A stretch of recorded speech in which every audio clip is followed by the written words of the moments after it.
Pilih hewan peliharaan. Ayo teman-teman, 1 sampai 6 kalian sukanya telur yang mana? Ini semuanya hampir menetas gitu ya, jadi bisa kita intipin teman-teman. Kalau begitu aku pilih duluan ya.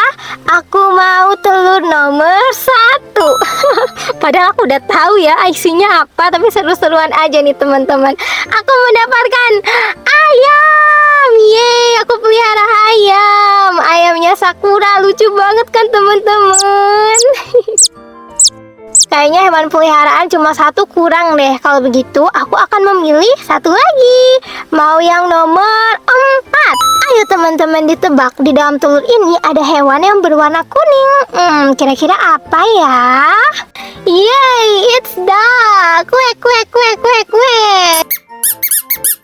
Masih sisa 4 telur lagi. Coba komen di bawah kalian mau yang mana.